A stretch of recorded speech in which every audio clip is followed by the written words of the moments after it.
Hi folks, Devin here. I'm over at 311 Buttereau. I'm going to just pan around and show you the outside of the property, and then we'll go inside the building. So as I turn around, the first thing I'll show you is the driveway. You can just kind of get out of the sun here so you can get a better view. So it's just a dirt road coming into the property. It's not gravel. The main road, or Buttereau, is literally right there. You can kind of see the pavement where my finger's pointing. The road goes all the way down through that way. The brook that I was talking to about is just over here off on this side, and you can kind of see, well, you can't really tell there, but you kind of go down and over a hill down in that gully. I would say that's probably 400 to 500 feet away from the house. I can hear the brook, but I can't see it. You can see that there's really no lawn or anything here. The seller hasn't really done any kind of landscaping at all.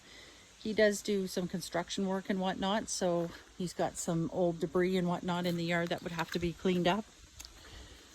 Just looking at the outside of the building, it's missing flashing on the exterior of the roof. The J trim looks like it's fallen down there, and there's some soffits missing up in the top. Along around the side here, I noticed soffit missing as well. Just down through the back, it looks like it's come apart on this side over here. Again, just some more debris and whatnot around the property that should be cleaned up. You were asking me earlier as well about, you know, how far that brook was. It's the land is flat really from this tree over to the building here.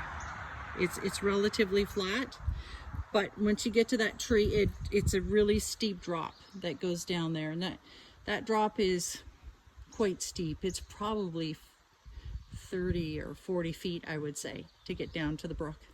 I didn't think it was that steep initially, but just being back here, I can see that it is. There is a plumbing pipe coming out. That's where the bathroom is going to go in the property. I'll show you that when we get in. So he does have some of the piping actually worked in, which is great. But again, there's no septic or bathroom here. So I will go around to the front and bring you into the building.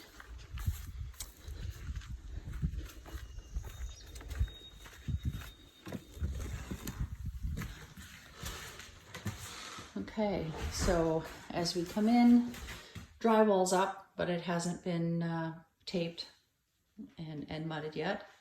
So that is the living room area. As we pan around, it shares the space with the kitchen.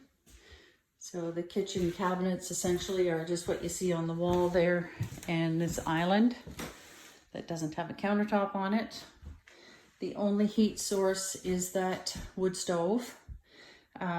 Because of the amount of rust on the top of that, I'm pretty sure this wood stove is not certifiable. It's probably at that point now where you cannot certify it.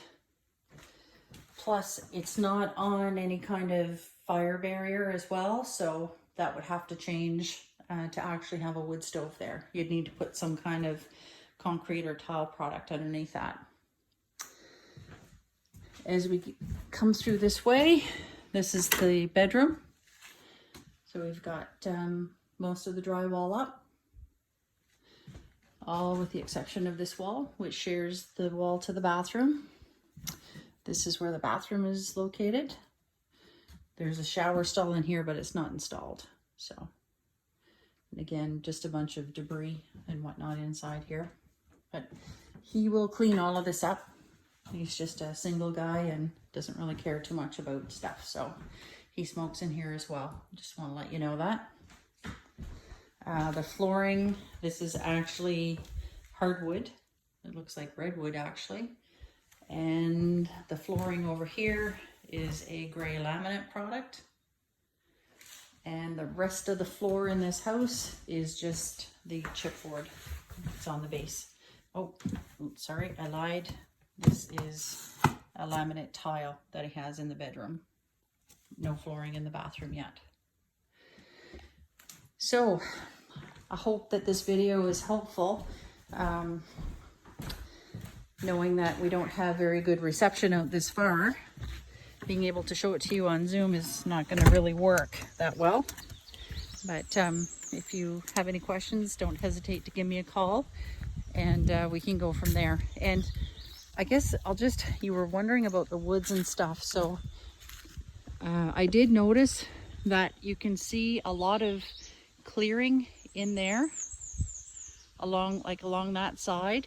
The bushes are really dense, you know, in behind the property and on this side, and that's all your land, and that's where the brook goes. But over here, the person that owns that land has been clearing it out. What he intends to put in there, the seller doesn't know, but you still have a pretty good tree buffer between the trees that are on this lot and where they're actually cleaning out. Over there is probably about, I would say, 20 feet worth of tree buffer from here to where they're actually clearing the land out. So I'll leave that with you guys. Again, if you have any other questions, don't hesitate to give me a call. Thank you.